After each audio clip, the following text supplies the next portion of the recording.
Welcome back to the Coach's Hour. You join with me, myself, him, and my co-host is Jawade Graham.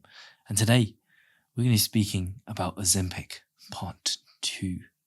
So it's been quite, you actually sent it to me on Instagram, where Serena Williams, has she opened up a new, is it her own company for Ozempic, or what is the thing that she's running? It's her partner's husband, fiance, partner. I don't know what it is. It's her partner's got, I'm not sure if he owns it or he's got a huge stake in it, but essentially I can't confirm if it's a paid endorsement or not, but I believe it is because she's putting her face on it, right? So out of nowhere she's put her face on it, and it's caused an uproar, to be fair. But what is it? So are they selling? Yeah, they are selling Ozempic. Yes, it's not. I don't think it's called Ozempic. It's GLP-1. Yeah, their variant, their brand name, because it's all a brand now, isn't it? Like GLP-1. So yeah, it's mad. Like Nike, Adidas, or Fat Lashes.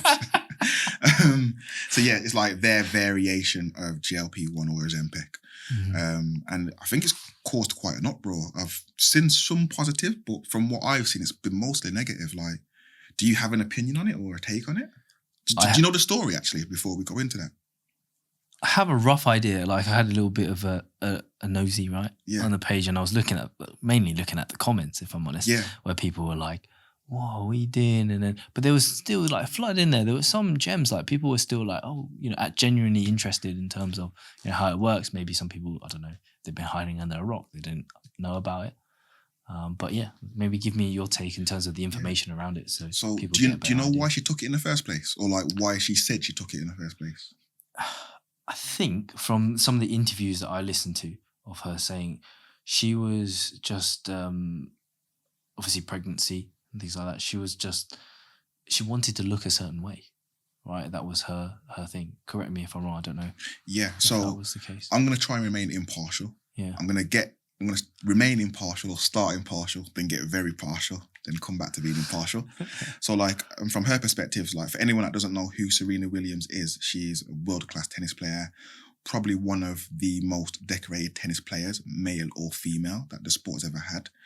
And she's had a couple of kids, or she's been through pregnancy at least once. And for her, so her perspective, which we can't ignore, she looked and felt a certain way post-pregnancy, and her perception was she had tried and failed every other outlet to lose weight and feel comfortable and happy in her skin until she found this drug or intervention, which I can't remember the exact numbers of how much weight she lost. Was it 35 pounds? I can't remember the exact numbers, so I'm going to admit that. Quite a significant number. Yeah, she lost quite a lot of weight with the drug, and that has led her to endorse said drug. Now, that in itself, like, I don't really have an issue with, but there are a couple of things I have an issue with. And one of the main ones is like, she was a role model, she is a role model to a lot of women. And the role model being like, yes, she has an athletic physique, but she has an athletic physique that is the top of her sport. And that physique has allowed her to dominate her sport for over a decade. And yes, you do change when you get a little bit older, when you have kids, etc. Like, I'm not dismissing that at all. But for me, it felt like, especially as a black woman as well, it felt like she kind of just dismissed her naturally athletic physique for conformity to the masses. And when she said she tried everything, I don't know the ins and outs of what she had tried or had not, but if you go from being a world-class tennis player, you're probably going to be training, playing matches, practicing and watching nutrition quite rigidly for the majority of your life. When you retire, what happens? You train less, you eat probably a little bit more, you move less, you do less. Naturally, you're going to put a little bit of weight on unless you're watching what you're eating. So my question, which I don't know the answer to, is, did she actually try everything, or was... Interested to know what everything is. Exactly. And it's like, well, the massive thing you've changed is you've probably reduced a lot of your output because you're no longer competing at that level, and you've probably changed your nutritional habits because you don't need to fuel yourself for your sport anymore. So, But I think we can answer that, because GLP-1, it doesn't, the way that it works is that it doesn't, you don't just, we call it a weight loss jab. It isn't a weight loss jab, because you don't inject it and go, oh, I've lost 10 pounds. You inject it, and what it does, it makes you feel less hungry so that you eat less, and hence you lose weight via the process of eating less and being in a calorie deficit, right? So when she says that she's tried everything, probably the only thing that she hasn't tried is being in a calorie deficit. Eating less. Right? Yeah. And that's why it's worked. She didn't take the jab and all of a sudden she started losing weight. It was because it stimulated her didn't stimulate her to eat.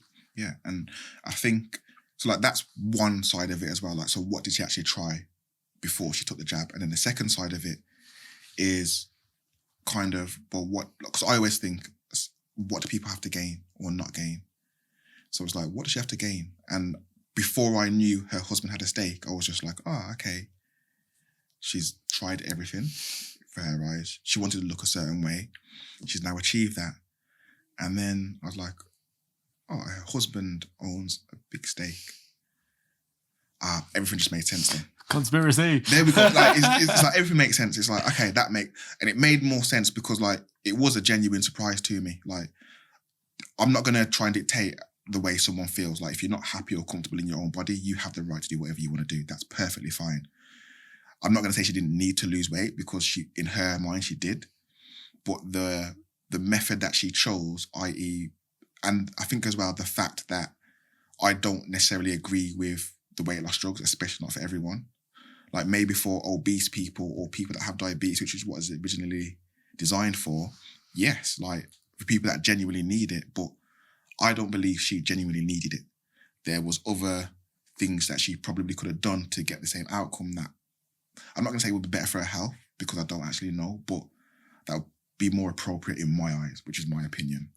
And I think just because she didn't do that, I was like, well, what does she have to gain? She looks a bit better in her eyes. She's lost a bit of weight. Husband's got a stake. She probably got paid for this endorsement. The company stock goes up. Her husband's better off. She's better off. Everyone's better off financially. It all comes down to money. Perfect. She's sold out. Now, that's my perspective. So when I found that out, it was like, it makes sense. And that's when I had like a little bit more of I don't really like this. Because she could have gone with any other company, right? Exactly. And she could have done it at any time. But it just so happened that this comes out, boom, boom, you get publicity, and all of a sudden, boom, boom, boom. Yeah. Conspiracy. But it would be interesting. Like, I haven't looked at I don't care enough about it, but like, if you look at maybe the stock, did it increase after her announcement? Probably. Does the price go up? Well, it has in general for GLP-1s. It's definitely out there more. Yeah. I think it's one of those things when you respect and you look up to someone, right? Like, I would say a lot of people, she's a role model, right? Yeah. She's awesome at tennis, right? Maybe one of the best.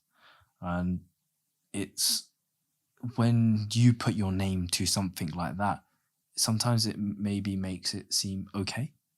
And I think the way that I relate it is very similar to how social media and bodybuilding and steroids is now. So before, steroids was this taboo thing.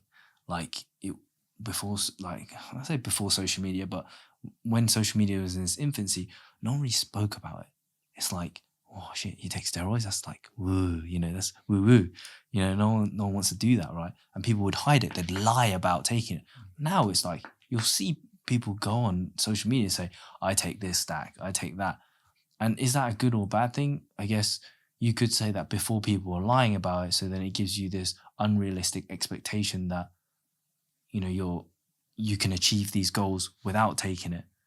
But then on the other side, you've got now you're documenting, you're showing the masses like, hey, I take steroids. So then young children or young people who get into it, they think, shit, I want to look like C-Bum. If in order to look like C-Bum, I need to take steroids because C-Bum takes steroids. And before they even in a position to make the right decision for them, maybe steroids is the right route for them. Maybe, fine, man, cool. But maybe when they grow up, it's something that they regret. And I think it's a very similar thing here with the the GLP-1 is like, do you genuinely want to be taking that?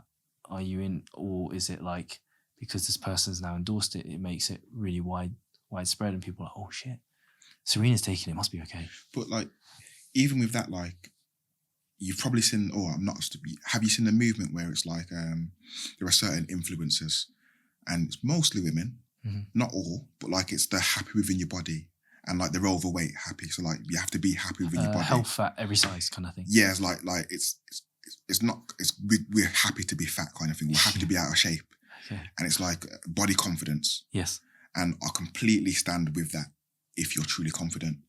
Now, the reason that I say if you're truly confident is because that was a movement 2 years ago or 3 years ago before Ozempic was a thing.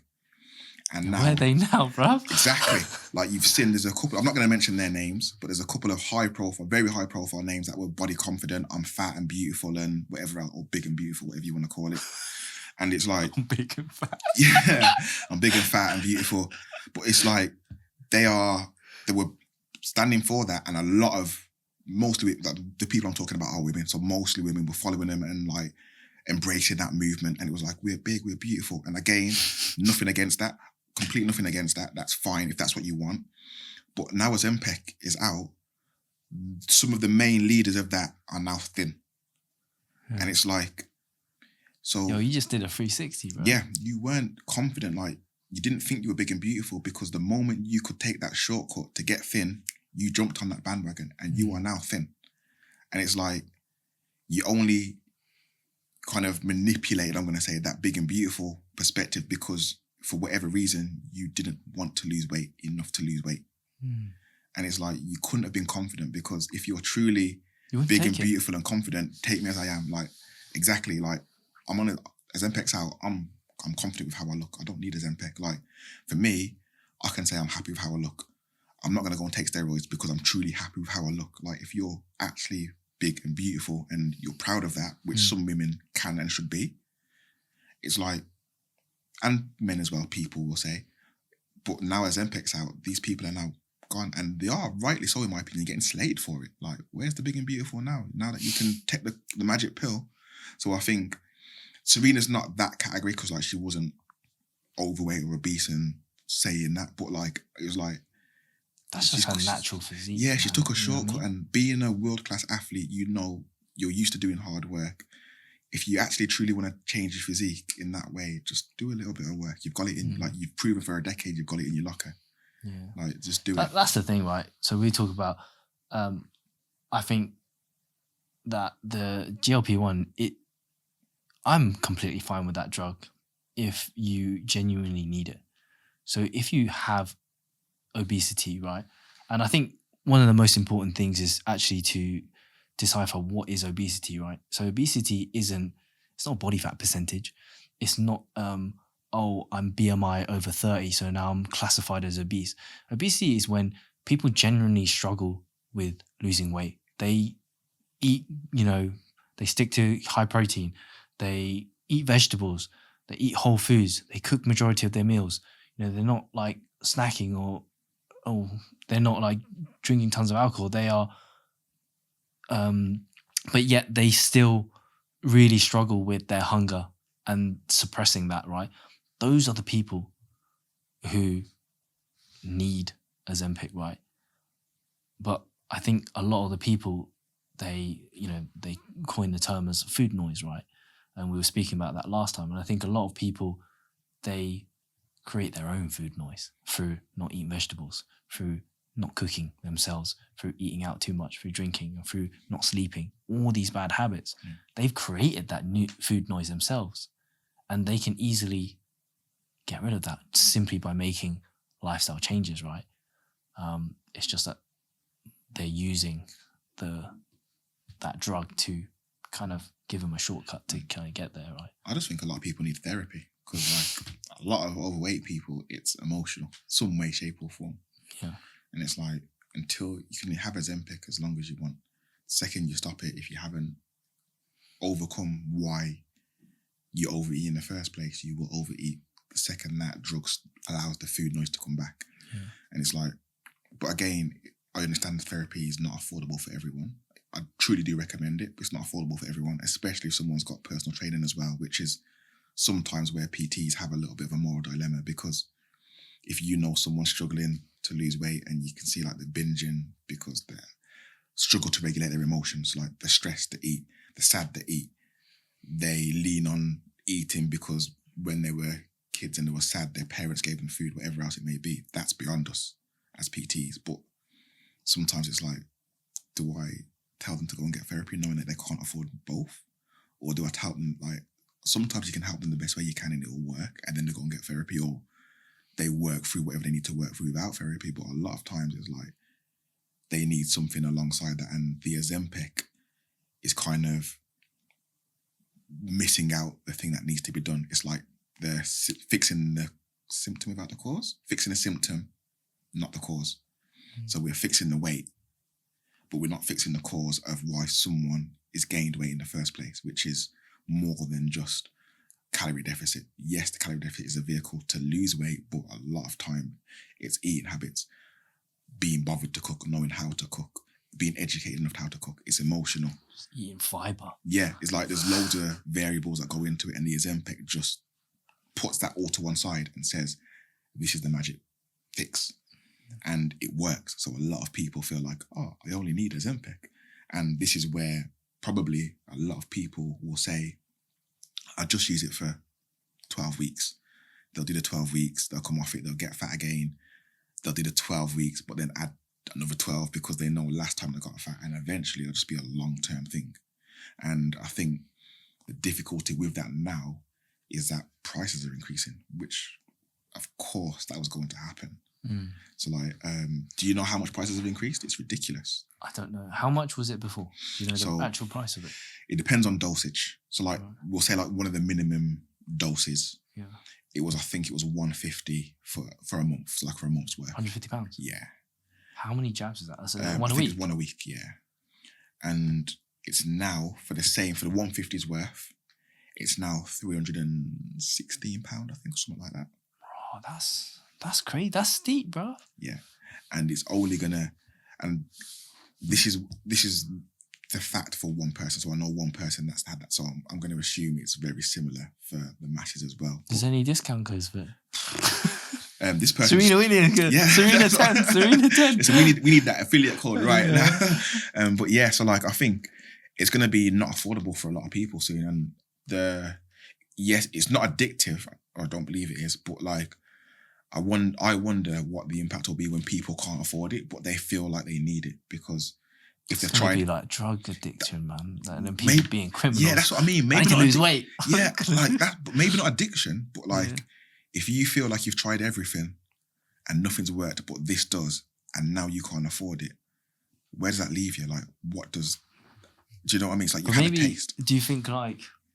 I don't think this is the case, but let's play devil's advocate here, right? Do you think that they're increasing the price because they realise that people are taking it as a shortcut and they do want to prevent people from, like, more people from kind of doing it?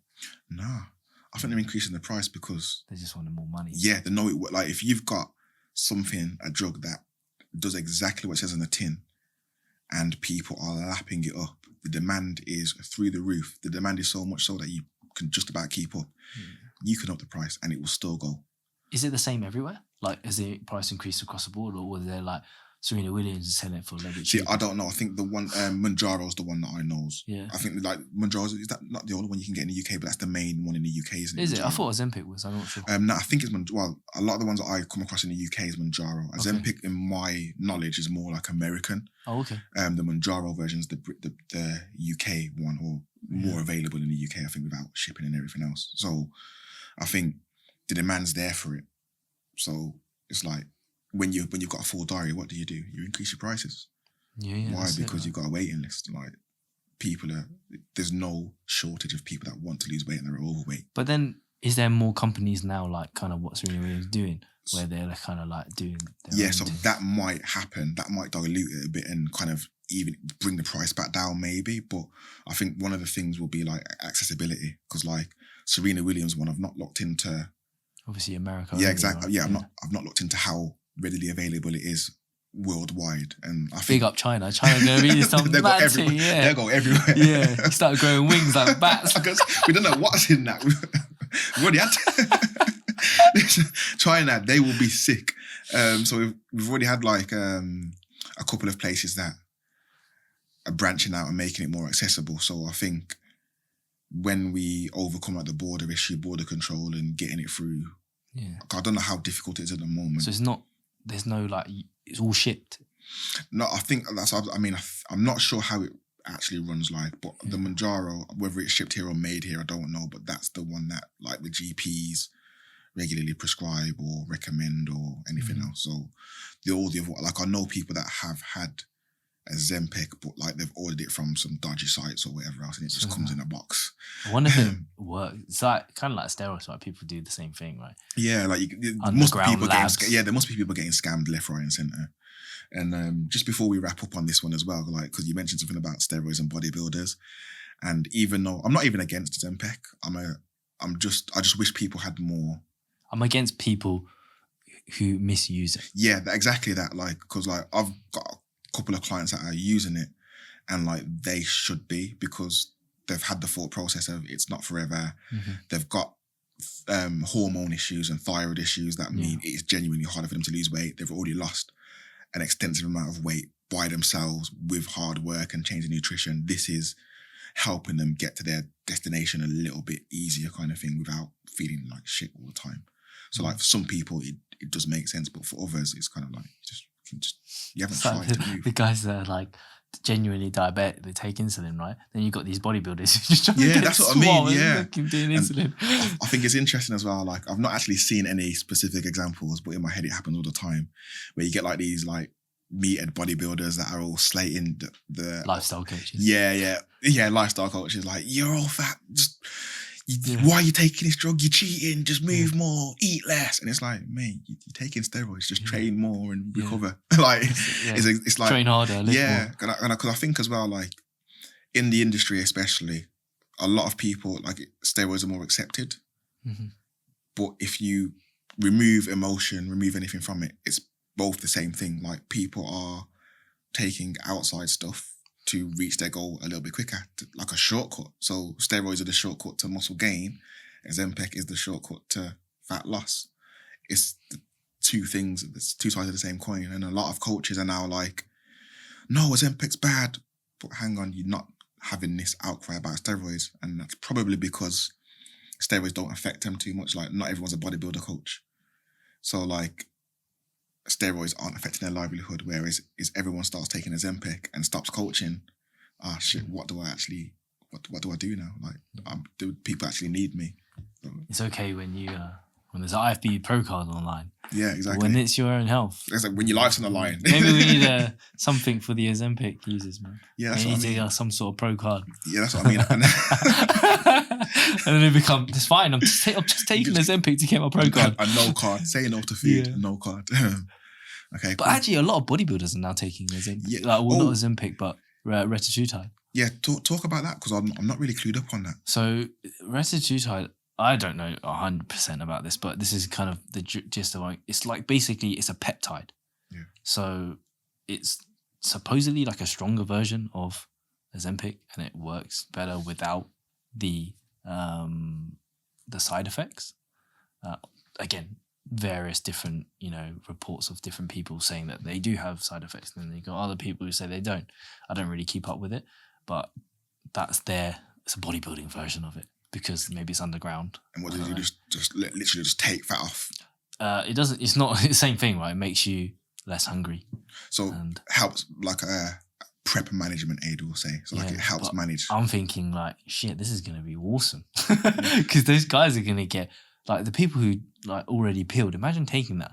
We need to see skeletons on stage. I wonder how many people actually will, and how long it will take for some people to admit it as well. Because like some people probably will and just keep it on a deal. But I think the condition, is going to go through the roof. Maybe we see people like literally dying because like you're just not eating, not eating. So like you're completely malnourished. You're taking condition to like crazy levels, because that's generally what happens, right? You see bodybuilders are taking steroids and they're getting fucking massive, right? Huge. If you look at the the guys over the years, like the Mr. Olympia is bigger than, anything else that's ever been there, right?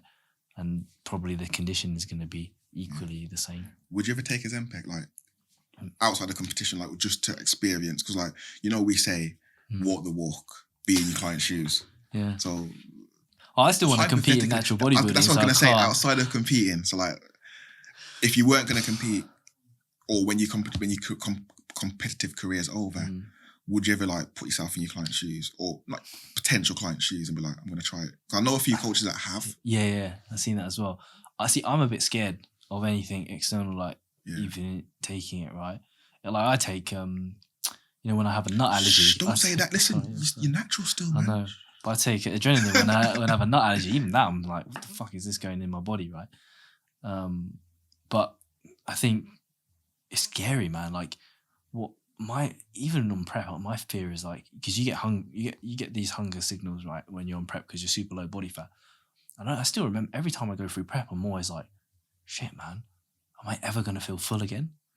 And I would be super worried if I took Ozempic, like, what if like it kind of fucks up my whole hormonally? Yeah, and I just feel hungry all the time. It's a comparison, right?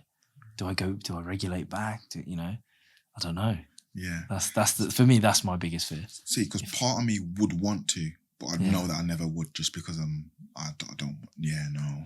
Don't want to inject. Yeah, no. So, but I'm very curious. Like, I think I just want to experience. So, because like I'm very empathetic, like I feel things. So it's like I'd want to experience what it's like, and like what is food noise? How does that How does it affect? What are the side effects like? So whether the curiosity is there, but probably not there enough to actually do it. I think it's one thing to take a pill. Yeah, it's another thing to inject yourself. That's what I mean. I think it'll be pill form at some point in the near future. I might do it then. Like I reckon within the next couple of years, there'll be like a capsule that you can take.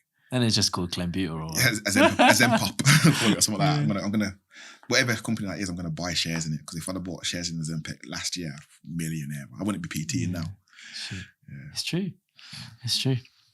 Is there anything else that you want to add to it? Let me just check my diary. Check my notes. So I think the price obviously. Is there some sort of a conspiracy when you think of this? Nah, that price is just literally demand. Like once the demand's there, you can price what you want. Like there will be a ceiling at some point, but I think it has been around for a while, right? Yeah, but that's what it's more mainstream now. But now it's just they just open it up to everyone, and I wonder what's the mindset going into that? Is that because they see obesity numbers rising?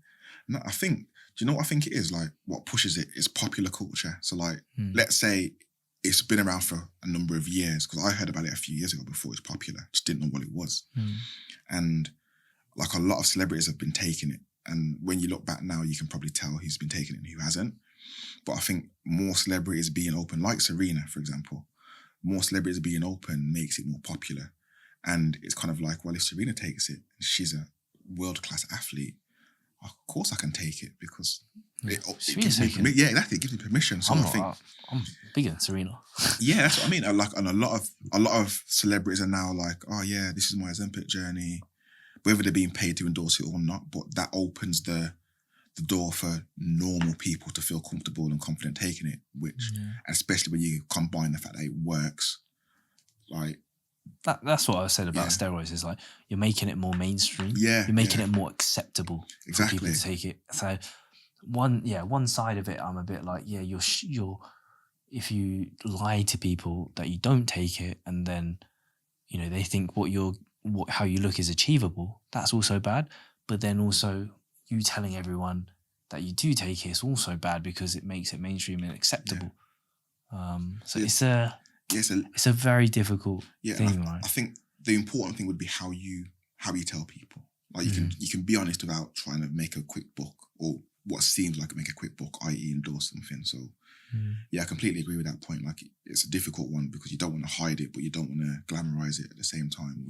You might want to glamorize it, but it's a whole grey area there. So very much so. Very much so. Let's call it a day there. Yeah. And if you enjoyed this episode, feel free to leave a review. And you can only 5-star. Don't give people permission to leave a review without saying what number. It's 5 or nothing. It's true. It's 5 or nothing, really, and you don't want to be the nothing person, right? You want to be. Does it tell us who leaves a nothing? Because if it does, remember, Gervais is scrappy, bro. You know about his background. But yeah, you can find me on Instagram. I'm at Gym with him, and my co-host is at Juwade Graham Coach. Thank you all for listening, and we'll see you all in the next one. So goodbye for me. And see you. 2 5s, 10 stars from me. See you later. Ciao.